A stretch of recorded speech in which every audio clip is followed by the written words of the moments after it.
So our final presentation will be given by Jovana Trbovc, who is our project leader for the project in the context of which this event is organized. And she is a research associate at the Research Center of the Slovenian Academy of Sciences and Arts, Institute for Culture and Memory Studies.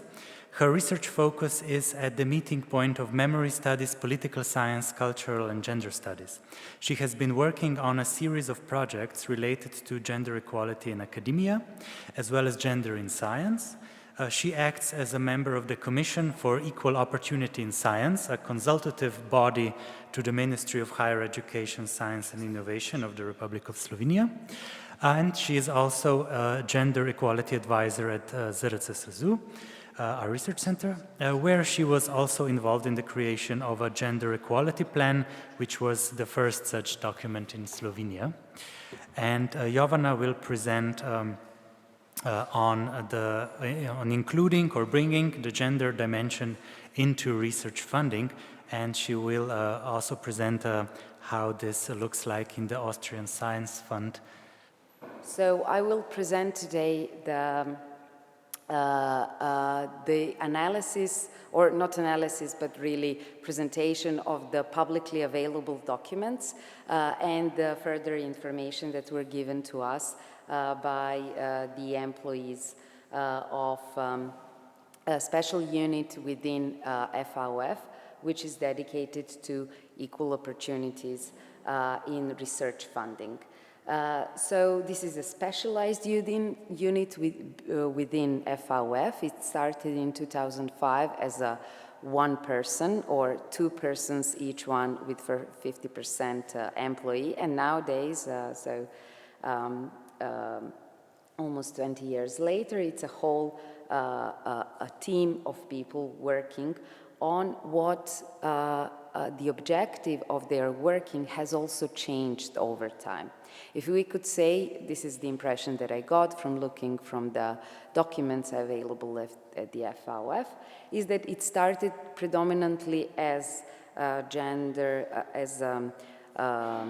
unit dedicated to promoting research of women and increasing number of women who got the funds from FWF. However, today, the main objective of this Equal Opportunities Unit is to foster gendered innovations. And what gendered innovations is as they explain in their webpage, is a definition that is basically now becoming a consensus and is also used by Stanford University webpage, Gendered Innovations, which is globally considered to be the leading knowledge hub and place of dissemination of what is a gendered innovations.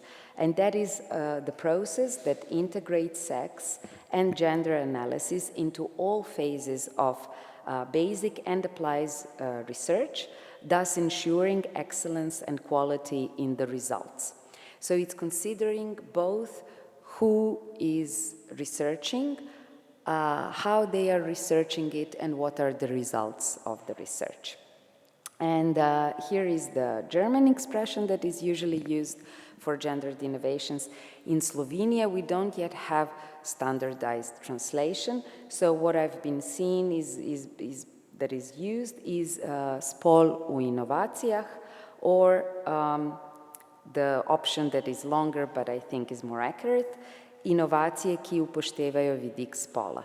I would advise against using spolno občutljive inovacije, which would be maybe direct translation of gender-sensitive innovation, because it has, I think, wrong connotations and also the meaning. So when we speak about gendered innovation, this is the definition taken from the webpage of FWF. The gendered innovations therefore have three aspects, and all of these three aspects are included in their activities and policies. So this is fixing numbers, that is increasing number of women in the fields, especially in the fields where they are still a huge minority, like science, technology. Medicine, I think this is contextual because, for instance, in Slovenian case, medicine is to a high degree feminized discipline, and this is in many ways heritage of socialist period. However, still the most competitive positions, the most competitive disciplines like surgery are male dominated. The second aspect is fixing institutions, and that is basically improving institutions working by looking at the structural causes for inequality. So in the same way that universities and research organizations are now having gender equality plans, what FWF is doing is that they are looking at their structural mechanisms of their main activity, and that is issuing funds to the research, and looking where are the reasons for this leaky pipeline of women, what are the reasons why there are not so many women, and how they, as an organization that administers this work, how they can change their operations in such a way to be to increase number of women at the end of the day who are obtaining research funds. And third, fixing the knowledge. And this means that FWF is working also on influencing that the content of the research they are funding includes gender and sex aspect where it is relevant in the research. In this way, they are influencing on the production of knowledge in their sphere of influence, that is Austria, but also Slovenia as a partner funding institution. Therefore, many also researchers in Slovenia are receiving funds from FWF, and they need to fulfill the requirements about precisely this, including gender aspect into their research, and in this way FWF is fixing the knowledge. Now I'm going to, in practice, what this means. As I said, FWF established this unit in 2005,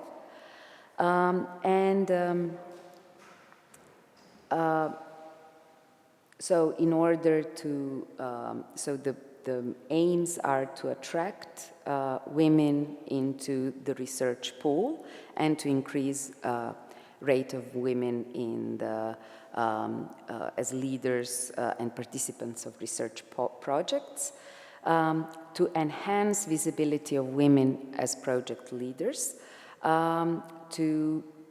and I highlighted these 2 points because this is something that completely is lacking from the activities of Slovenian research funding organization. I'm going to compare the two later on, but if we can recognize that RRS in Slovenia is paying some attention to the number of women as project leaders, and they are following some statistics. What they are not consistently doing is precisely this, enhancing visibility of women as researchers. Another aim that is lacking from RRS activity is active work on increasing the number of female applicants. What, of course, the Slovenian agency is facing is that there is lower level of female applicants, and even if there is a gender parity in success rate, it ends up being less women as project leaders.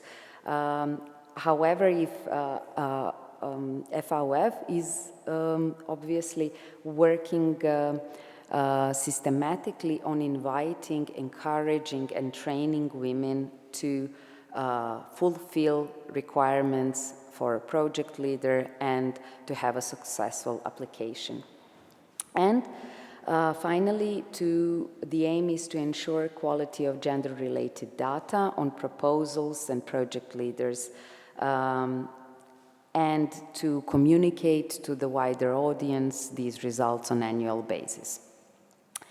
Therefore, the activities stemming from this are publishing annually the analysis of application and success rates,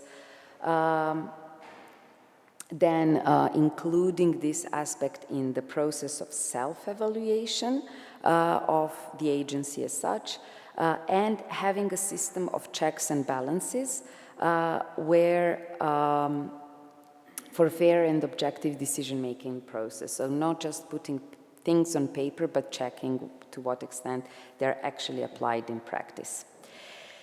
So to look at the first of these activities, that is this annual monitoring of gender-sensitive, of gender-relevant data, FWF is doing both annual analysis of data for each year of the different indicators and then comparing them over time. And they are very easily available on the web page where you have collected a range of data, not only the number and rate of women among the applicants, their success rate, so the number of, so the percentage of women in as project leaders who were given project, but also looking at the gender ratio on issues such as evaluation committees, reviewers, all sorts of different committees making decision-making process, scientific bodies. Here you have also assembly delegates. I don't think that that kind of a body exists in Slovenian system. And furthermore, these data are then compared over time. So you can recognize certain trends, whether they are increasing, decreasing. And I compared the bit data in Slovenia and Austria, and they are surprisingly comparable, or not surprisingly comparable. What is the difference is the level of detail of these analyses in the Austrian case. So I just made several screenshots, but basically for each of these steps, you can look the change over time. So in applications, approved projects, project staff, so what is the composition of a project team, look it over time, and this is just one of the 5 pages that are available there.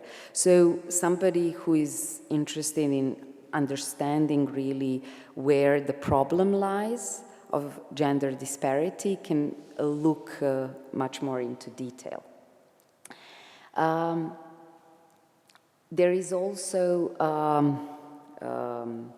analysis done over a longer period of time. So for instance, one of the available documents is 10 years of promoting gender equality. And what is, again, if we compare Austrian and Slovenian agency, what is the main difference is that there are compiled data and analysis done with gender dimension as the primary focus of the analysis, not just one of the criteria that is, for instance, in the case of Slovenian agency, for instance, there is a gender ratio of project leaders, success rate, and by disciplines, but is not done in all of the aspects, like the amount of money, the level, the position level of a project leader, and so forth. And here you can see very detailed analysis. So for instance, this is what you get in Slovenian case analysis of a Slovenian agency called concentration of funds for research projects in period 2010-2020. And only one table, or 4 tables, a composite table, so only one picture is really dedicated to gender issues.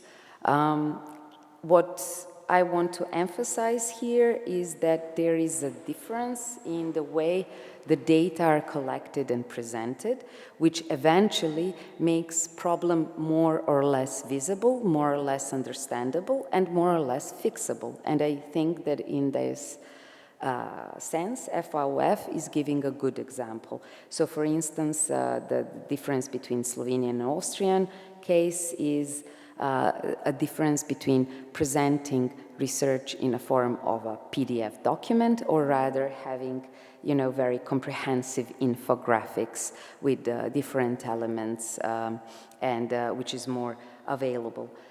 Further difference that I noticed is that FWF is collecting much more comprehensive indicators of gender imbalance. So they are counting gender composition also among the reviewers.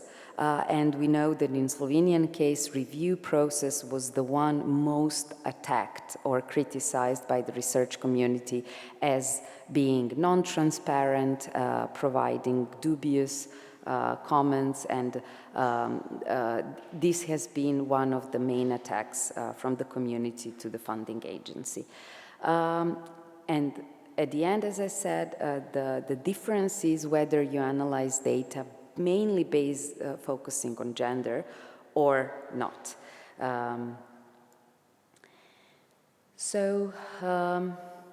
This is regarding fixing the numbers. This is from the overview of the activities of FWF regarding this particular aspect. So there is fairly well-balanced gender ratios in different decision-making bodies. There are career development programs that are particularly attracting women and are targeting women. There are PR campaigns by FWF presenting the successful projects and especially paying attention that women's achievements, women's excellence is represented and in this way is also probably potentially changing the general stereotype of who is doing scientific work and how a scientist looks like. Since 2007, there were coaching workshops which are providing information for members of decision-making bodies, but also for peer reviewers. So, for instance, all commissioned peer reviewers are given instructions on unconditional gender bias. There is a lot of material that is simply available online, and just pointing the reviewers to read them before they go reviewing is, I think, already an important step in raising awareness. And there are workshops designed specially for women, which are also important for making a sort of a safe space for women to share their special, specific experiences. This should be fixed the institutions, I'm sorry. So, as I said, there is FWF is working on fixing its own institution by creating this specialized unit, but also by involving into multi-organization work group that is basically involving people from different public agencies on common topics of gender equality. Now, I don't know to what extent this actually works, and what they wrote on their webpage is that a good thing is that majority of these public institutions were in the same building. Now that FWF has physically moved, I'm not sure if this is relevant, but it is important to think also in Slovenian context how, for instance, experts or people having specialized knowledge on gender issues that are sitting in Ministry of Education, that are sitting in funding agency and maybe in NACVIS agency for university accreditations, they are very often working on the same issues but not necessarily communicating with each other. And awareness that this communication, cooperation is needed is something that is visible from the work of FWF. And then there is an international or regional exchange, so connection with German and Swiss funding agency on similar activities. And of course, there is regular gender equality and diversity plan. So there is a strategy that I'm going to present and action plan of activities. So FWF strategy for gender equality and in diversity of researchers. I don't know if they had one before 2021, but obviously this is going to be one of those living documents that is regularly updated. These are the main points or main principles of gender equality and diversity. And that is understanding that gender equality and thus equal opportunities are not just issue of gendered inequalities, but should be understood in intersectional way. So in combination with other forms of discrimination based on race, age, disability, sexual orientation, or sexual identity. And that all of these need to be understood in mutual connection. What I find really nice in this document that for each of these expressions you have footnote with a clear definition and link to further reading and understanding, because these are concepts that are relatively new to some people who are working in academic management. Things I don't expect that all employees of RRS know what intersectionalnost actually means. Furthermore, another point is that FWF supports supports research that is considering sex-specific and gender-related issues in the research proposals where relevant, and if not relevant, that this needs to be argumentatively explained. This puts another burden to research applicants to see how gender or sex is relevant for them, to understand the difference between sex, gender, and other basic concepts from gender studies, and to really apply them in their research. Then further principle is that implementation of gender equality is one of the primary management responsibilities of FWF Executive Board. Therefore, the responsibility is put on the highest level, and it's not so it's not only responsibility of a particular unit, but the responsibility is taken with the highest management. That gender equality and diversity are considered when composing decision-making bodies. Then further principles are that gender equality objectives are set, they are regularly monitored, and they are evaluated, and therefore part of the future strategies plans for activities. That unconscious bias is something that is considered in the processes of decision-making. As we will see further on, not only reviewers are directed towards unconscious bias workshops, but also unconscious bias workshops are organized for employees of FWF and members of decision-making bodies. Then, as I said, exchange of information on international level. influencing the public image of FWF and the research they are funding. Also considering, final point, considering positive discrimination, in the sense short-term specific actions that are aimed at compensating existing noted disadvantages. And action plan for years 2021-23. So these are concrete plans, and then they are updated. So the strategy is looking at more general principles, and this is what will be done in these 2 years. That is revision of FWF website in order to include inclusive language. Actions to promote equal participation in different decision-making bodies. Strategic discussion on diversity and gender budgeting. I didn't see that FWF at this point is really doing gender budgeting analysis. And obviously, they are discussing how to do it. Further,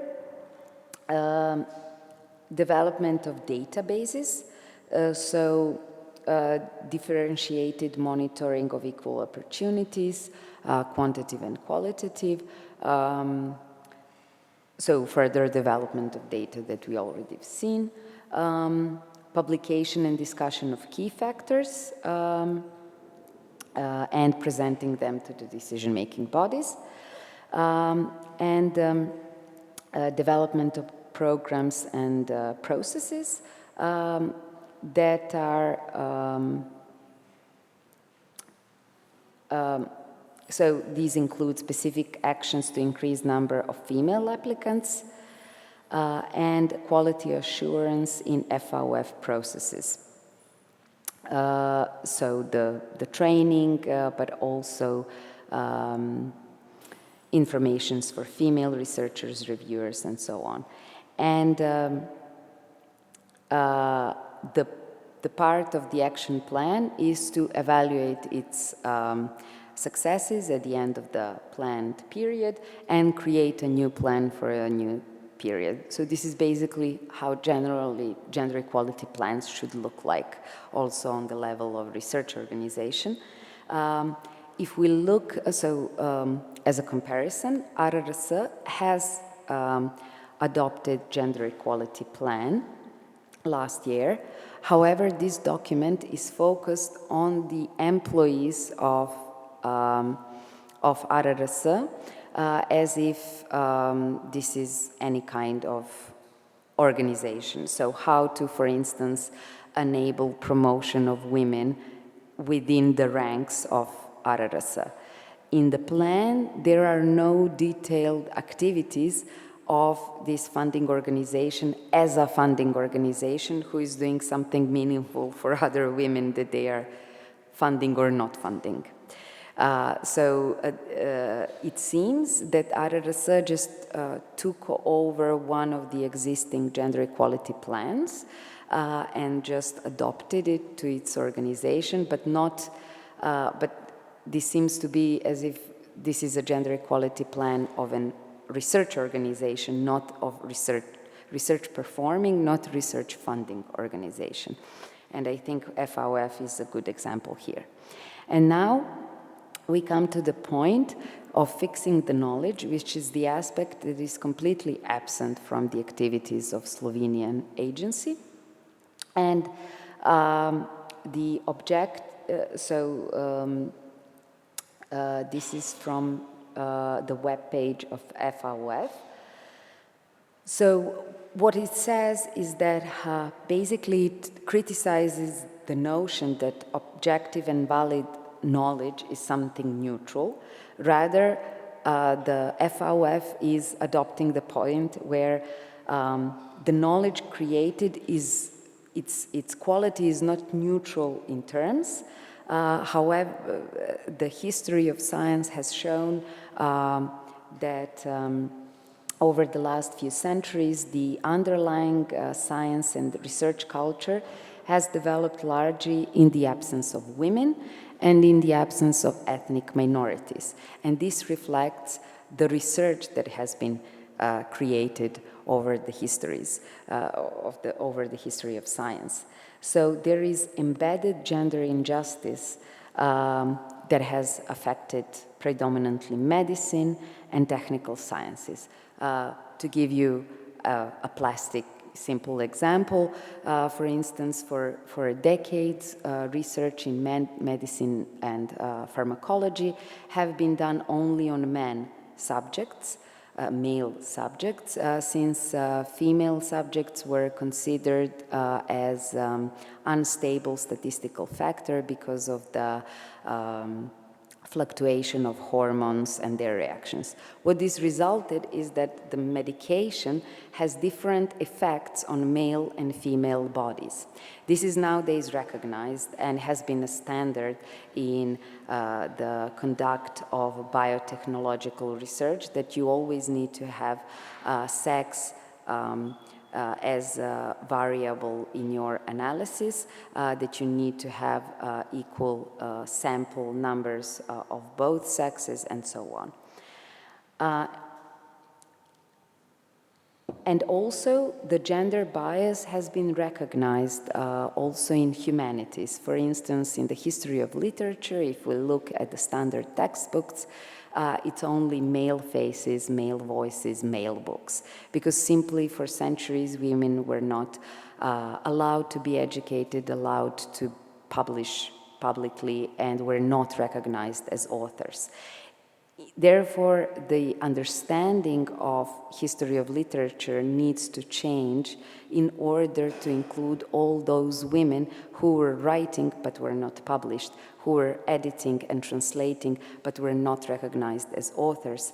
And therefore, this means that we need to change both the method and the theory also in humanities in order to change and switch this ingrained gender bias into how we define disciplines and such. So this means that FWF, in order to fix this, has included mandatory gender-related analysis in FWF flagship special research programs. As of 2019, the requirement has been introduced to conduct analysis, to include description how sex or gender-related analysis is part of the project in all FWF programs, and is also part of the application guidelines and part of the application form. In order to explain what this actually means, there is a link to the video, to additional reading material, which explains what I just said, also in simple terms, but it's also making a clear differentiation between two different separate issues. One is including sex or gender into research, and the other is including women researchers in the research team. These are two separate things, and they're very often mixed, even by people who think they understand the concepts. So, application guidelines for standalone projects, to which all of us in Slovenia can also apply, so it's important to know, and which also are part of the joint projects that are done, joint financing that is done by FWF and RRS, is that project description must comprise,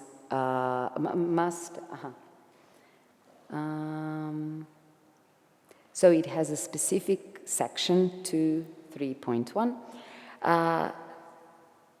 which is the quality of the research in the research proposal.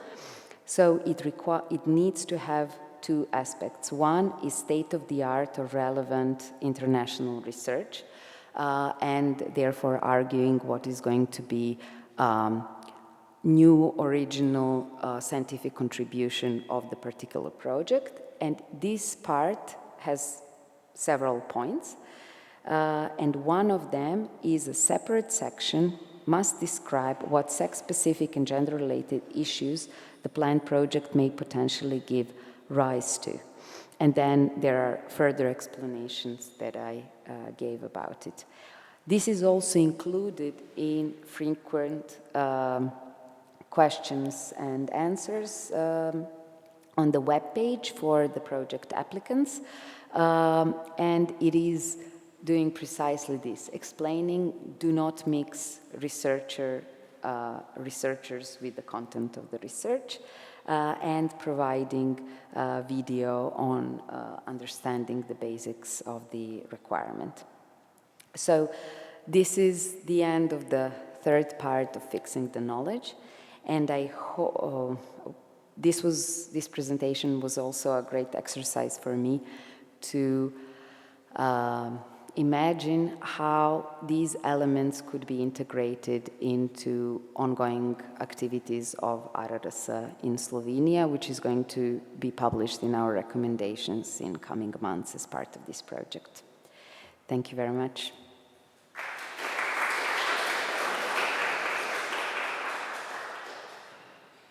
So, obviously, I cannot provide any answers as a representative of FWF, but if there is any question regarding what has been presented, I can provide further clarifications.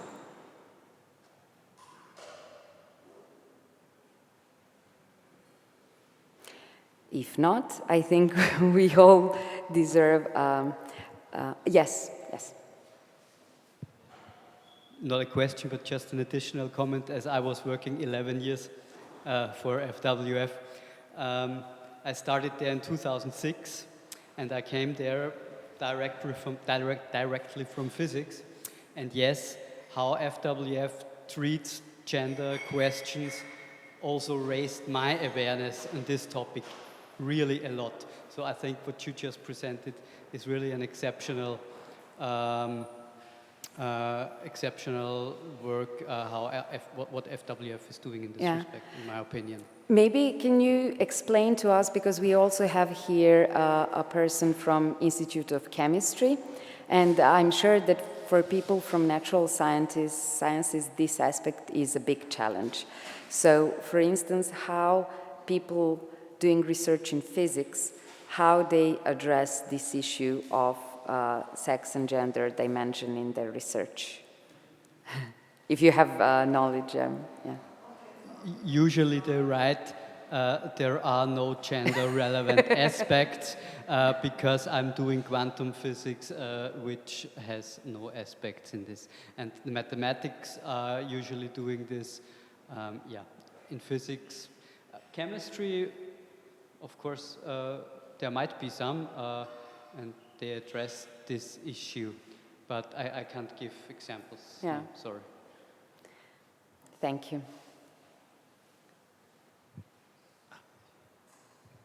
Not to prolong it too long, but it was very interesting because you've shown also that there was this video that was produced by the FWF for the Marie Curie Skłodowska action. Yeah. And I'm evaluating some of the proposals for this program, and this was actually the last 2 years. These gender aspects were added to the evaluation form, and a lot of actually proposals were failing even to address it, even to this very basic level, like saying that there are no gender-related content in a proposal. So I think I really liked it, and I was also not aware that FWF actually produced or just uploaded a video on that. And I think that, I mean, we should work towards a balance, right? So if there is no research content related to these issues, it also should be somehow explained, even briefly, right? But then I do think that just having this very basic knowledge of what you said, even about the definitions and the terms, this is, I think, what you should all head towards, right? That all researchers are at least briefed, or we have like a common definition for sex, for gender, for other basic concepts. Thank you very much.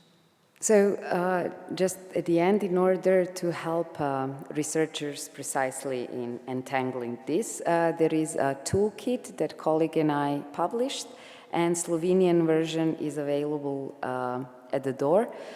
Priročnik za spolno občutljivo raziskovanje. Prosim, vzemite ga in delite okrog. Tudi imamo priročnik za spolno občutljivo rabo jezika, ki je bil narejen strani skupine prevajalcev, prevajalk, vključno tudi s kolegico z Inštituta za slovenski jezik ZRC SAZU, ki ponuja več različnih možnosti, kako uporabljati jezik na način, ki je občutljiv za oba ali vse spole, oziroma kako izbirati neke neutralne, spolno nezaznamovane oblike. Zraven tega imate tudi knjigo Znanost brez mladih, ki je rezultat enega od naših prejšnjih Horizon projektov, ker smo analizirali na kvalitativen način vzroke, zakaj specifične skupine, mladi in ženske, s kakšnimi težavami se soočajo v raziskovanju. Vse je na voljo, vzemite tudi več izvodov. Hvala.